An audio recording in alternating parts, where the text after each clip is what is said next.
સેબી દ્વારા બહાર પાડવામાં આવેલા છેલ્લા 6 વર્ષના સૌથી મોટા સ્ટોક કૌભાંડમાં ભાવનગરના હનીફ શેખ ઉર્ફે ખાટકીનું નામ સામે આવ્યું છે। પંપ એન્ડ ડમ્પ કૌભાંડ દ્વારા ₹1500 કરોડની નાણાકીય હેરફેર કરવામાં આવી હતી। હનીફ શેખે રોકાણકારોને ભ્રમિત કરવા માટે બલ્ક એસએમએસ અને વેબસાઇટ્સ દ્વારા ખોટી સ્ટોક ટિપ્સ આપી હતી। રોકાણકારોના રોકાણથી સ્ટોકનો ભાવ ચડાવ્યા બાદ એ શેર જે ડમ્પ કરીને મોટો નફો કમાયો હતો। જ્યારે સેબીએ 2022 થી આ કૌભાંડની તપાસ શરૂ કરી હતી અને હનીફ શેખ સહિત 226 એકમો સંડોવાયેલા હોવાનું તપાસમાં ખુલ્યું હતું।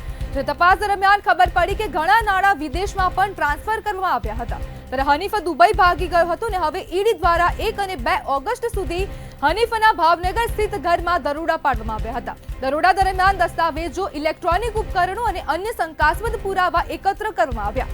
સેબીની તપાસમાં માત્ર 5 શેરમાં ₹144 કરોડના ગેરકાયદેસર નફાની વિગતો સામે આવી છે। હનીફની શંકાસ્પદ સંપત્તિમાં અલંગ યાર્ડ, રિયલ એસ્ટેટ અને પાઇપ ઉદ્યોગોનો પણ સમાવેશ થાય છે। જય ટોકીઝ વિસ્તારમાં તપાસ હવે ઈડી દ્વારા સંપૂર્ણ કરવામાં આવી છે અને તે બાદ હવે ત્યાંથી ઈડીની ટીમ પણ રવાના થઈ હતી અને અત્યાર સુધીમાં ₹144 કરોડ રૂપિયાનો કૌભાંડ સામે આવ્યો છે। જો કે આની જે રકમ છે તે 1500 કરોડ રૂપિયાથી વધુ હોઈ શકે છે। જ્યારે 1500 કરોડના કૌભાંડ મુદ્દે હવે ઈડીના ભાવનગરમાં ધામા નાખવામાં આવ્યા હતા અને હનીફના ઘરે દરોડા પાડવામાં આવ્યા હતા અને પંપ એન્ડ ડમ્પ કૌભાંડ ઈડી દ્વારા બહાર પાડવામાં આવ્યું હતું। જ્યારે પોલીસ પ્રોટેક્શન સાથે ઈડી હનીફ શેખના ઘરે પહોંચ્યું હતું ને ત્યાં અનેક પ્રકારના જે ઇલેક્ટ્રિક ઉપકરણો છે, અનેક પ્રકારની સાધન સામગ્રીઓ છે તેમને પણ હવે કબજે કરી લેવામાં આવ્યા છે। ત્યારે સતત 2 દિવસ ઈડીની તપાસ હનીફ શેખના ઘરે જોવા મળી હતી અને આજે તે જે તપાસ છે તે આજના દિવસમાં પૂર્ણ થઈ છે।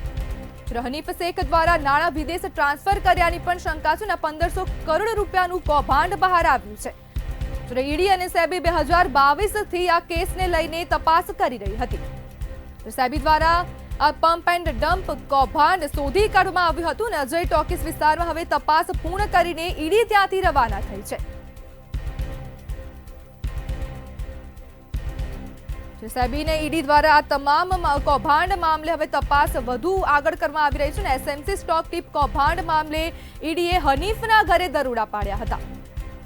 1500 કરોડના કૌભાંડ મુદ્દે ઈડીના ભાવનગરના જે હનીફનું ઘર છે ત્યાં ધામા પાડવા આવ્યા હતા અને 2 દિવસ આ તપાસ ચાલી હતી અને તેની અંદર અનેક પ્રકારના ઇલેક્ટ્રિક ઉપકરણો અને જે સાધન સામગ્રીઓ છે તેને પણ જપ્ત કરવામાં આવ્યા છે અને અત્યાર સુધીમાં 144 કરોડના જે ખોટા મની લોન્ડરિંગનો આ જે મામલો સામે આવ્યો છે તેમાં 144 કરોડ રૂપિયાનો અત્યાર સુધીનો કૌભાંડ સામે આવ્યો છે।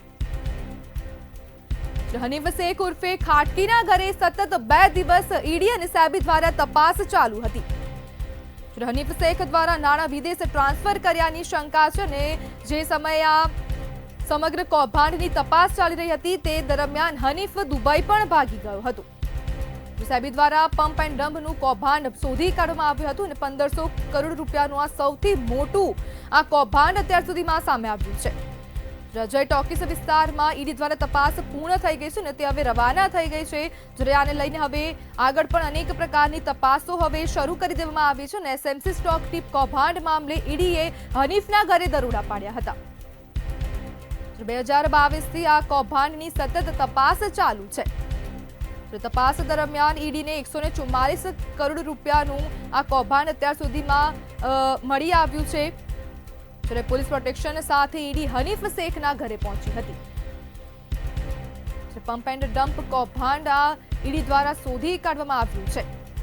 હનીફ શેખ ઉર્ફે ખાટકીના ઘરે સતત 2 દિવસ તપાસ ચાલુ હતી અને તેને લઈને જ હવે ઈડી દ્વારા આગળ કાર્યવાહી શરૂ કરી દેવામાં આવી છે।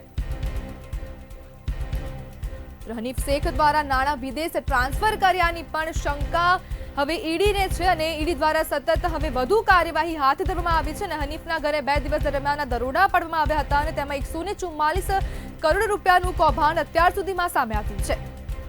સેબી દ્વારા પંપ એન્ડ ડમ્પ કૌભાંડ શોધી પાડવામાં આવ્યું હતું અને હનીફના ઘરે આ મામલે તપાસ પણ કરવામાં આવી રહી છે।